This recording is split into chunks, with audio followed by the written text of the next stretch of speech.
Itu semua saudara-saudara kita sebangsa dan setanah air.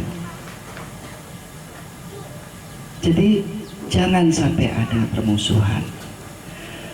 Saya juga tidak begitu tertarik untuk membicarakan masalah fitnah, apalagi di bulan Ramadan.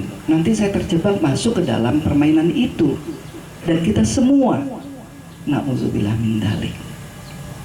Biarlah yang menyebarkan itu tanggung jawabnya kepada yang di atas. Akan tetapi, ya Pak Ustadz ya, di dalam hukumnya,